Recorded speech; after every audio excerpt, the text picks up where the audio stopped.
10 conseils pour bien commencer et pour bien finir l'année. Partie 2. Conseil numéro 8.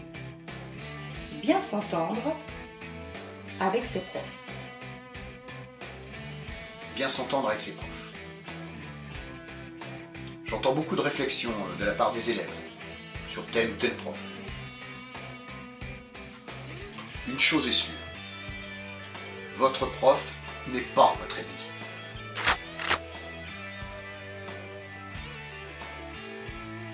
Je crois qu'il faut se mettre ça dans la tête. Le prof n'est pas votre ennemi. C'est pas par hasard qu'il a choisi ce métier. Parce que finalement, on choisit ce métier. Et puis il y a des choses qu'on n'aime pas faire. Personnellement, la discipline, c'est pas mon truc. Mais c'est le truc d'aucun prof. Alors on a des moyens. Allez, des heures de colle, de l'exclusion, des devoirs, exclusion de cours, copier 50 fois. Que de temps perdu pour l'ensemble du groupe et pour le prof. Mets-toi au travail. Pourquoi n'as-tu pas rendu ton devoir? Arrête de bavarder. Est-ce que tu peux t'arrêter d'envoyer des boulettes?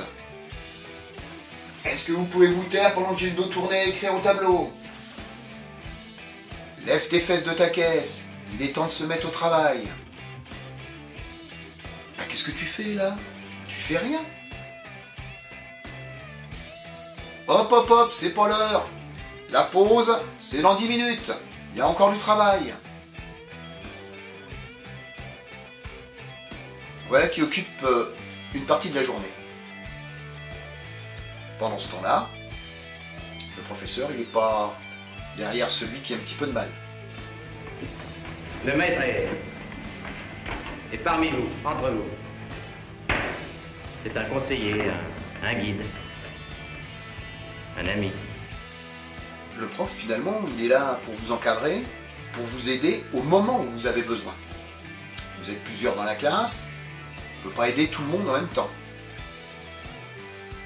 Par contre, si je passe la moitié de mon temps d'atelier ou en cours de techno à faire de la discipline, à arrêter celui qui discute, etc., etc., j'avance pas, je finis pas mon cours, je finis pas mon programme.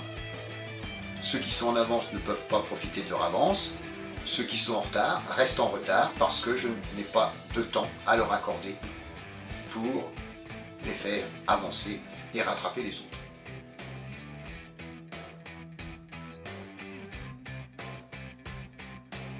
Dans tous les cas, en cas de conflit avec un professeur, ça peut arriver. Parce qu'un prof peut aussi être maladroit. Dans ce cas, une seule solution. Discuter en tête à tête. Discuter en tête à tête, ça ne veut pas dire être impoli ou grossier. Il suffit simplement d'exposer le problème et de discuter. Il faut que ça soit ouvert. Il y a toujours des raisons qui font que. Discuter en tête à tête.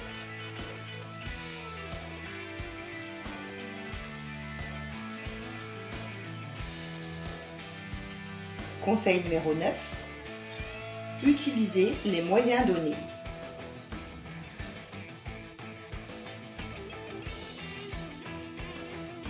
Vidéo sur Eric Mullard YouTube avant de faire une partie d'ouvrage.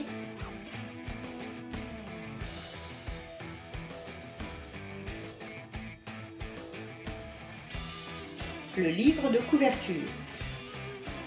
Pendant les heures d'atelier.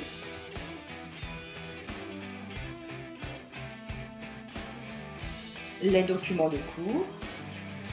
Pour apprendre la technologie et le dessin. Les documents d'atelier pour réaliser les maquettes.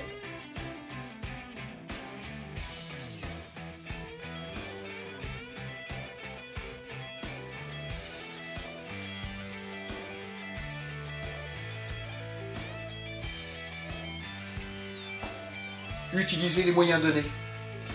Vous avez à votre disposition vos cours.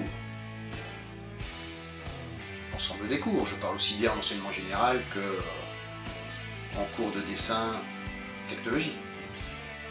Il faut revoir les cours la veille. Vous avez techno le mercredi matin, vous revoyez le dernier cours le mardi soir. On ne vous demande pas d'apprendre, on vous demande de relire. On vous demande de faire un exercice, un petit calcul de bureau, un petit calcul de liaison, un écartement de tasseau. Vous avez également à votre disposition un bouquin de couverture. De temps en temps, jetez un coup d'œil dessus. Régulièrement, un petit chapitre. Ah, tiens, ça fait longtemps que j'ai pas fait une naissance. C'est quoi les codes du développement de la naissance d'un diamètre de 80? Un petit coup d'œil. On regarde les pages, on regarde comment c'est fait, et petit à petit ça viendra naturellement. Pensez à le prendre à l'atelier. Plutôt que demander au prof, plutôt que demander à un camarade, cherchez vous-même. C'est quand on cherche que les choses rentrent dans la tête. Faites l'effort de chercher vous-même. Après, ça sera naturel. Ça viendra tout seul. Et puis, vous avez les vidéos. Profitez-en. Demain à l'atelier, je fais quoi?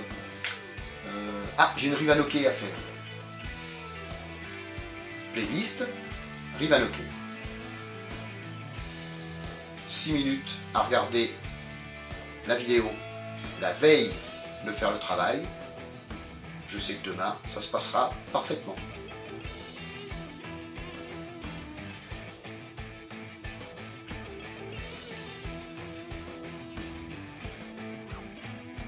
Conseil numéro 10.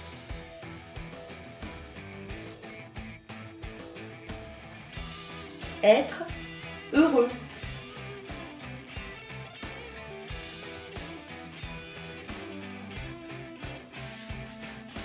Être heureux. Être heureux. Il n'y a pas de plus grand bonheur pour un prof de voir ses élèves arriver le matin dynamiques. Bonjour monsieur, le sourire, et on va changer tranquillement. Par contre, pour les traînes patins, ceux qui ont les chaussures qui frottent sur le sol de l'atelier, hein? Faut pas dire ça. On dit pas traîne patin? Pour ceux qui rentrent mollement dans l'atelier, je ne suis pas persuadé qu'ils seront très heureux dans leur journée. Soyez fiers du travail que vous faites. Soyez fiers des choses que vous apprenez. Montrez ce que vous savez faire. Prenez des photos de vos ouvrages. Montrez-les à vos amis, montrez-les à vos parents. Ayez l'envie.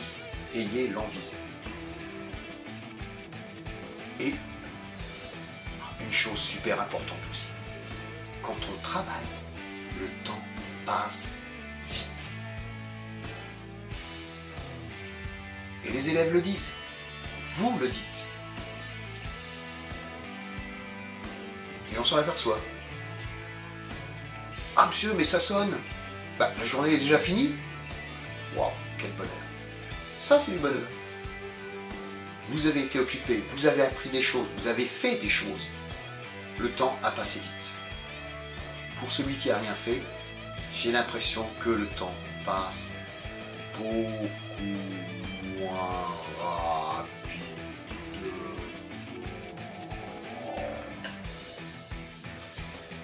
Soyez heureux, soyez contents de venir travailler.